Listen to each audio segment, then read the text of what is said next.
नमस्कार मंडळी, मी प्रणाली वाईरकर. आम्ही मालवणी या चॅनलवर आपले मनापासून स्वागत आहे. चला तर आज आपण मी साध्या सोप्या पद्धतीत ही दोडक्याची भाजी करून दाखवणार आहे. सर्वांनाच काही दोडका आवडत नाही हिरव्या भाज्या, तरी पण आपण मुलांना ते खायला द्यायच्या.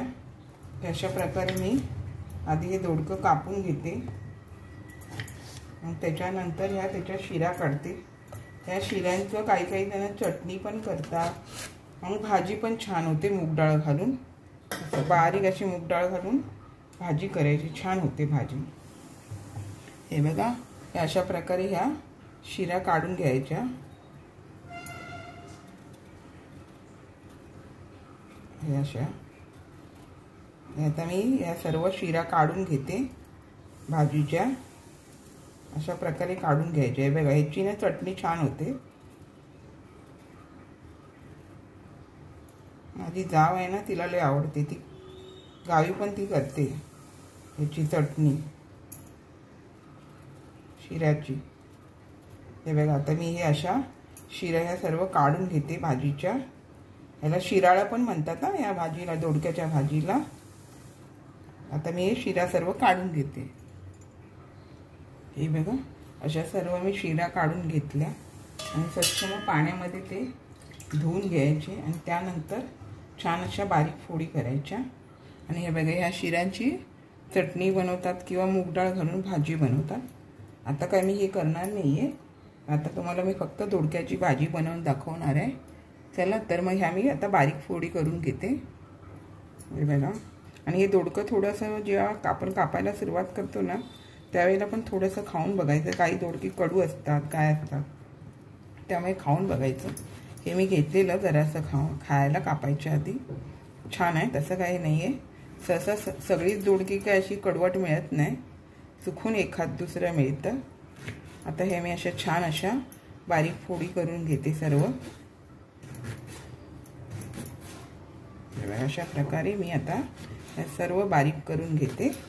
या बाकीच्या पण आहेत त्या. हे बघा, मी छान असं बारीक करून घेतलंय. कापायच्या आधी मी शिरा काढल्याच्या नंतर धुवून घेतलेलं. आता धुवायची गरज नाही, नाहीतर मग काय होतं माहिती आहे, नंतर भाजीला पाणी जास्त सुटतं. आणि मी ह्यामध्ये चणा डाळ वापरणार आहे. चणा डाळ मी 4 ते 5 तास आधी छान अशी भिजत ठेवली आहे आणि आता चणा डाळ वापरून भाजी करणार. हे दोडक्याची भाजी 2-4 प्रकारे करता येते, पण मी आता हा पहिला प्रकार आपणास करून दाखवणार आहे. चला तर मग पाहूया. बघा, मी तेल तापत ठेवलेलं आहे. तेल थोडंसं तापत आलंय. त्यामध्ये मी आता हे प्रथम जिरं घालून घेते. जिरं छान असं तडतडू द्यायचं.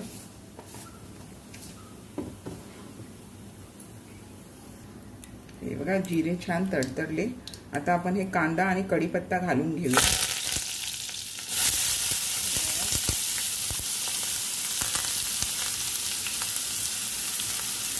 कांदा थोडा नरम होईपर्यंत व्यवस्थित भाजू द्यायचा. थोडा नरम झाला पाहिजे.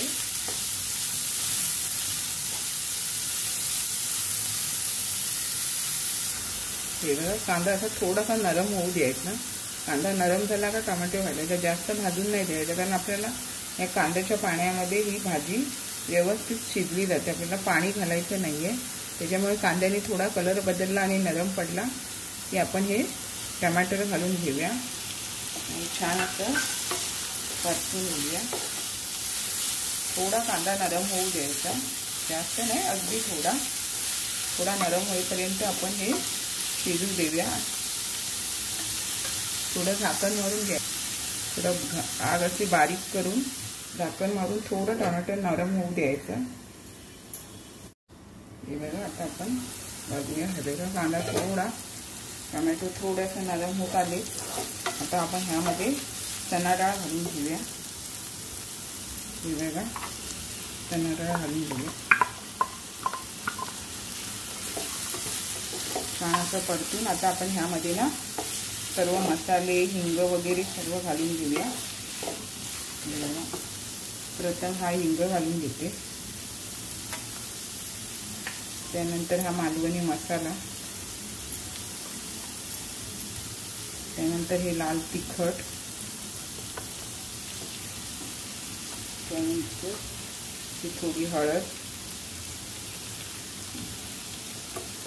व्यवस्थित घालून छान असं परतून घेऊया। आणि आता बारीक गॅस करून ही थोडी डाळ कांद्याच्या पाण्यामध्ये व्यवस्थित अशी थोडीशी शिजू द्यायची, मग आपण तोडकं घालून घ्यायचं। आता मी ह्यामध्ये झाकण मारून ठेवते थोडा वेळ। हे बघा, आता झाकण मारून ठेवते। हे बघा, आता झाकण काढून बघूया। हे मी 2 मिनिटं ठेवलेलं आहे। आता आपण ह्यामध्ये भाजी घालून घेऊया ही दोडक्याची। हे बघा, आणि छान असं परतून घेऊया। हे बघा, ही आता आपल्याला भाजी सुकी सुकी दिसते ना, अजिबात पाणी घालायची गरज नाही। त्या भाजीला छान भरपूर पाणी सुटतं त्या, आणि ह्याच पाण्यामध्ये ही भाजी शिजवायची, छान लागते। आपल्याला जर वाटपाची वगैरे ही भाजी करायची झाली तरच आपण ह्यामध्ये पाणी घालू शकतो। आता आपल्याला नुसतं हे सुकी भाजी करायची आहे ना, त्यामुळे पाणी घालायची गरज लागणार नाही। आता मी छान अशी परतवून घेते। हे बघा, छान अशी परतवून घेतली आहे। आता आपण ही गॅस बारीक केलं आहे आणि झाकण मारून ठेवायचं, जेणेकरून पाणी सुटत राहील। मध्ये मध्ये झाकण काढून ती ढवळून घ्यायची भाजी। अशा प्रकारे ही भाजी सारखी ढवळून घ्यायची, त्या झाकण काढायचं, भाजी ढवळायची। अशा प्रकारे ही भाजी शिजवून घ्यायची।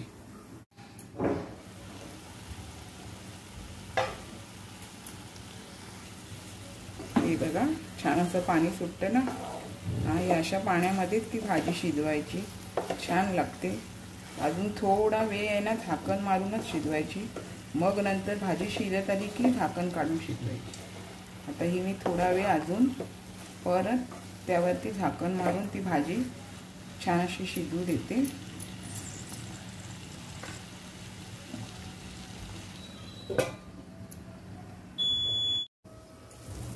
हे बघा, छान असं पाणी सुटलं ना, मी अगदी बारीक गॅसवरतीच करते। बारीकच गॅस आहे। आता आपण झाकण ठेवायचं नाही, अशीच भाजी शिजू द्यायची। यामध्ये मी अजून एक वेगळा मसाला घालते, त्यामध्ये छान अशी चव येते अजून, जेणेकरून न खाणारी मुलं आपली ती भाजी खातात। बघा, आता मी असा थोडा मसाला घालून घेते त्यामध्ये। बाजारी मसाला आहे। थोडी अशी कस्तुरी मेथी घालून घेते, छान अशी चव येते।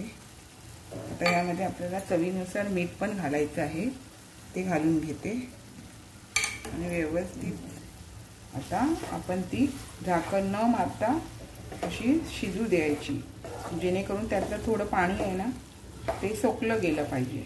छान आता हे बघा, छान शिजत आली आहे मस्त। हे बघा, आता ह्या मसाला ही कस्तुरी मेथी घातल्यामुळे अजून छान असा सुगंध येतो भाजीला। आता ही अजून मी झाकण न मारता व्यवस्थित अशी पाणी हे असं व्यवस्थित सुकू देते भाजीचं। हे बघा, छान अशी आपली भाजी शिजत आली आहे, पाणी पण आता आटत आलं। अजिबात मी बाहेरचं पाणी घातलेलं नाही आहे, ह्याच भाजीला पाणी सुटतं। आणि आता मी ह्यामध्ये खोबरं घालून घेणार आहे, आणि हे बघा, कस्तुरी मेथी घातल्यामुळे छान असा सुगंध येतोय। आता मी हे ओल्या नारळाचं खोबरं घालून घेणार आहे, अर्धी वाटी। व्यवस्थित असं परतून घेऊया। खोबरं घातल्यावर पण थोडा वेळ असं शिजू द्यायचं, जेणेकरून ती खोबरं मसाले व्यवस्थित एकजीव होतात। हे बघा, छान अशी आता आपली भाजी तयार झाली आहे। आता आपण गॅस बंद करून कोथिंबीर घालून घेऊ।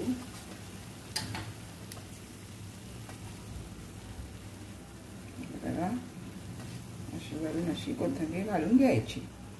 दोडक्याची भाजी छान अशी तयार होते, खायला पण मस्त, आणि मुलांना चवीला हवी म्हणून वेगळा मसाला घालून कस्तुरी मेथी घालून भाजी अजून छान चविष्ट करू शकतो आपण। अशी छान भाजी करून पहा मंडळी। दोडक्याची भाजी, दोडक्याच्या भाजीला शिराळा पण म्हणतात।